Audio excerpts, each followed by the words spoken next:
बिस्मिल्लाहिर्रहमानिर्रहीम। अस्सलाम वालेकुम। कैसे हैं आप सब। आज मैं बना रही हूँ आलू अंडे का सालन। ये देखें, बॉयल अंडे और आलू का सालन है। ये बहुत ही ज़बरदस्त और मज़ेदार बनता है। सर्दी के मौसम में बहुत अच्छा लगता है। तो चलें शुरू करते हैं। यहाँ मैंने लिए हैं आलू हैं हाफ़ kg, जिन्हें मैंने कट कर लिया है। यहाँ मैंने अंडे बॉयल कर लिए हैं, 10 अदद ये अंडे हैं। प्याज ली थी मैंने 2 अदद, जिसे मैंने ब्लेंड कर लिया है। ये देखें, दही लिया है मैंने 250 ग्राम। ये देखें, अदरक लहसुन का पेस्ट है 3 टेबल स्पून। यहाँ मैंने ऑयल लिया है 1 प्याली भर के। हरी मिर्च है, हरा धनिया है गार्निश के लिए।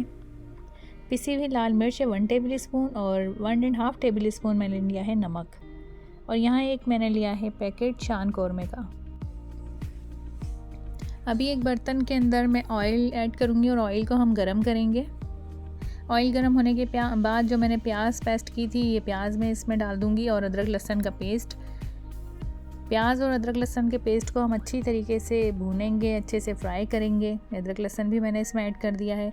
अब इन दोनों को मैं अच्छी तरीके से भूनूंगी जब तक कि प्याज अच्छी से ना भुन जाए, अदरक लहसुन ना भुन जाए, ऑयल ऊपर ना आ जाए, जब तक हमें इन्हें भूनना है। यहाँ मैंने दही के अंदर ये पिसी हुई मिर्च और नमक ऐड कर दिया है और साथ ही कौरमे का पैकेट जो मैंने लिया है, शान कौरमा मसाला। आप किसी भी ब्रांड का ले सकते हैं, मैंने शान का लिया है। अब इसे भी मैं अच्छी तरीके से मिक्स कर दूँगी। ये अंडे आलू का सालन बहुत ज़्यादा टेस्टी बनता है। इसका टेस्ट बहुत अच्छा होता है। इसमें आप कौरमा मसाला पैकेट ऐड करके बनाएं, बहुत ही लजीज इसके शोरबे का टेस्ट होता है। बहुत ज़्यादा टेस्टी लगता है इसका शोरबा।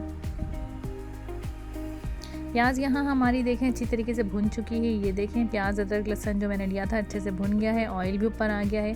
अभी इसमें मैं जो दही मैंने फेंटा है, जिसमें मैंने कौरमा मसाला, पिसी हुई मिर्च और नमक ऐड किया था, वो मैं इसमें डाल दूँगी और इसे भी मैं अच्छी तरीके से भूनूँगी।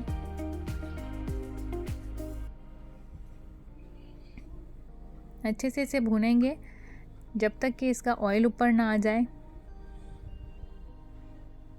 सर्दी का मौसम है, सर्दी के मौसम में ये सालन बच्चों को बहुत पसंद आता है। बॉयल अंडे तो वैसे भी बच्चों को बहुत पसंद होते हैं, तो इसे आप ज़रूर बनाइएगा। ये देखें, मुझे भूनते हुए 10 मिनट गुजर चुके हैं, ऑयल ऊपर आ चुका है, अच्छी तरीके से हमारा मसाला भून चुका है। ये देखें, बहुत अच्छे से हमने मसाले को भून लिया है। अब इसमें मैं आलू ऐड करूँगी, जो आलू मैंने कट किए थे। कम या ज़्यादा आप अपनी मर्ज़ी से कर सकते हैं, आलू या अंडे। मेरी फैमिली माशाल्लाह थोड़ी सी बड़ी है, तो मैंने उस हिसाब से अंडे 10 लिए हैं। आप अपने हिसाब से कम या ज़्यादा कर सकते हैं। यहाँ देखें, मैंने आलूओं को भी अच्छी तरीके से भुना है मसाले के साथ। तकरीबन आलूओं को भी मैंने 5 मिनट मसाले के साथ अच्छी तरीके से भुना है। अभी मैं इसमें पानी ऐड करूँगी, क्योंकि पानी के बाद हमें आलूओं को गलाना है। उसी पानी के अंदर हमें शोरबा भी बनाना है। मैंने एक बॉल के अंदर पानी लिया है। पानी भी आप कम या ज़्यादा अपने हिसाब से कर सकते हैं। मैंने ज़्यादा पतला शोरबा नहीं रखना, मुनासिब रखना है, दरमियाना। तो मैंने एक बॉल में पानी लिया था, ये बहुत है। अब मैं इसमें आलूओं को ढक के पकाऊंगी तकरीबन 10 मिनट। 10 मिनट देखें गुजर चुके हैं। यहाँ पे आलू भी हमारे गल चुके हैं। ये देखें, मैं आपको दिखाती हूँ। देखें, बहुत अच्छी तरीके से गल चुके हैं और मुझे इतना ही शोरबा चाहिए। इसका शोरबा बहुत ज़्यादा टेस्टी होता है। अभी मैं इसमें जो हमने अंडे बॉयल किए हैं, वो अंडे भी मैं इसमें ऐड कर दूँगी और मज़ीद 10 मिनट में से और भी पकाऊँगी। ये बहुत ज़्यादा टेस्टी सालन बनता है, बहुत ही मज़े का होता है। आप इसे ज़रूर बनाइएगा, बच्चों को तो बहुत ही फेवरेट होता है। हरा धनिया जो मैंने कट किया था, वो भी इसमें ऐड कर दिया है और हरी मिर्च भी। अब इसे मज़ीद मैं 5 मिनट के लिए हल्की आंच पे छोड़ दूंगी, ताकि अच्छे से हमारे बॉयल वाले अंडे जो हैं और आलू जो हैं और अच्छे से पक जाएं। वैसे तो माशाल्लाह बहुत ही ज़बरदस्त सालन ये हमारा रेडी हो चुका है। 5 मिनट के लिए इसे मैं दम लगाऊंगी। ये देखें, बहुत ही ज़्यादा सालन बेहतरीन बना है। सर्दी के मौसम में तो बहुत बेहतरीन लगता है ये सालन। इसे आप ज़रूर ट्राई कीजिएगा।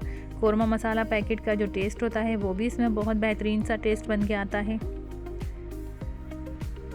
5 मिनट के लिए मैंने इसे रख दिया था। अभी देखें, हमारे सालन का लुक, माशाल्लाह हमारा सालन बहुत ही ज़्यादा बेहतरीन सा रेडी हो चुका है। ये देखें, माशाल्लाह बड़ा ज़बरदस्त हमारा सालन तैयार हुआ है। मेरी रेसिपी को इसी तरीके से फॉलो कीजिएगा, दुआओं में याद रखिएगा और सब्सक्राइब करना तो बिल्कुल ना भूलिएगा। अल्लाह हाफिज़।